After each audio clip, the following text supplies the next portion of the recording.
Mungkin terakhir bang, abang kan sekarang udah jadi mantan kuasa hukumnya Inara gitu bang ya. Mungkin abang melihat perbedaan pendekatan dan atau strategi yang seharusnya dilakukan tim kuasa hukum Inara saat ini bang, terutama untuk merespon tudingan yang bersifat uh, pidana gitu bang. Mungkin Iya, bagaimana bang? kalau dari komentar saya, ya, karena ini terkait rekan advokat juga, dan saya dibatasi kode etik juga, saya hanya bisa menyarankan kepada tim kuasa hukum Ibu Ina Rusli supaya masalah ini bisa diselesaikan secara cepat dan efisien. Kenapa? Karena hal pertama, ini akan memakan biaya yang banyak, sangat banyak, dan juga berlarut-larut, yang ujungnya bukannya menjadi hal yang baik, malah bisa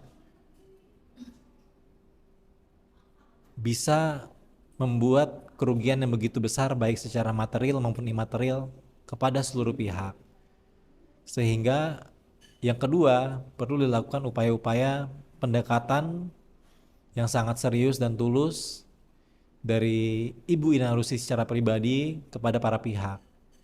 Jangan sampai masyarakat menilai dan juga melihat berita-berita yang tidak baik karena dari Ibu Ina Rusli belum ada permintaan maaf secara langsung baik tertulis maupun verbal kepada Ibu Mawa.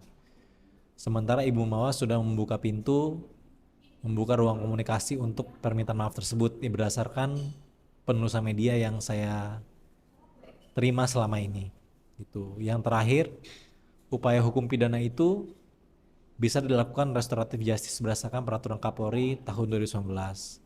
Restoratif justice ini apa? Yaitu penyelesaian peristiwa pidana yang harusnya bisa naik sidik ataupun sudah penyidikan bisa diselesaikan secara musyawarah mufakat di antara para pihak terkait. Di sini pihaknya adalah Ibu Inara, Bapak Insan, dan juga Ibu Mawa. Ibu Mawa.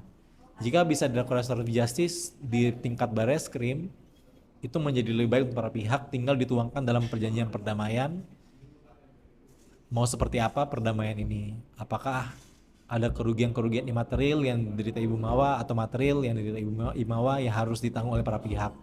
Begitu juga penyelesaian-penyelesaian misalnya dari Ibu Mawa dan juga Bapak Insan menyepakati perceraian. Ya udah dibuat perjanjian dalam perdamaian itu sepakat Bapak Insan dan Ibu Mawa untuk bercerai secara perjanjian sehingga bukti ini bisa dibawa ke persidangan di pengadilan agama nanti di Medan.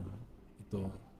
Jadi penyelesaian secara restoratif justice atau RJ ini lebih efisien dan efektif dan tidak mahal dilakukan oleh para pihak dibandingkan harus melalui proses-proses pidana yang diatur menurut ketentuan hukum acara pidana di Indonesia. Seperti itu. Tapi bang, menurut abang seberapa kuat sih bang laporan Mawa terhadap Inara bang di Polda bang? Maksudnya seberapa bisa gitu laporan tersebut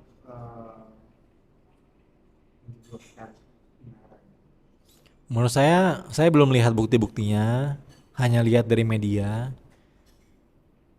Pertama, bukti terkait perzinahan itu kan harus ada hubungan yang tidak sah, hubungan badan yang tidak sah antara pihak A dan pihak B. Dan hubungan ini ternyata terekam dan jika itu bisa dibuktikan bahwa rekaman itu secara formal memperoleh sah dan disita oleh penyidik dan penyidik menyita rekaman CCTV itu secara sah juga, itu bisa menjadi alasan untuk bahwa peristiwa pidana ini secara material memang adalah delik perzinahan. Dan ini membahayakan posisi hukum Ibu Inara dan Bapak Insan.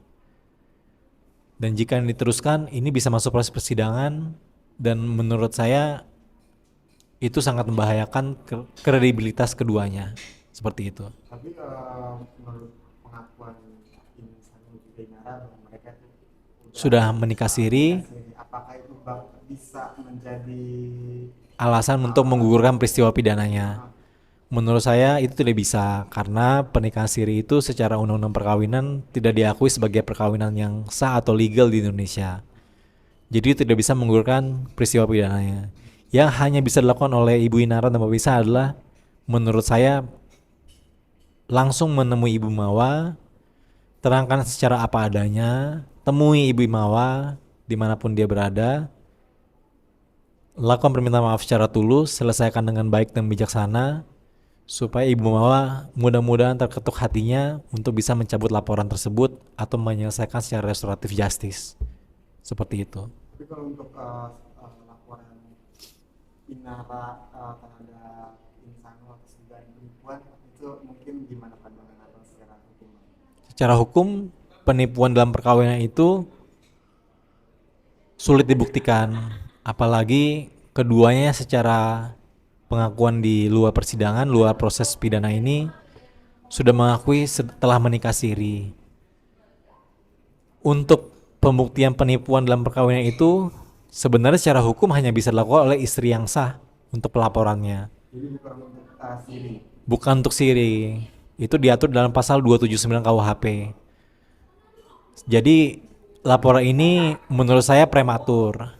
Dalam arti belum ada izin poligami, belum ada pencatatan perkawinan di KUA, sehingga legal standing dari Ibu Inara menjadi lemah untuk melaporkan Bapak Insan. Gitu. Menurut saya seperti itu. Oke. Terima kasih.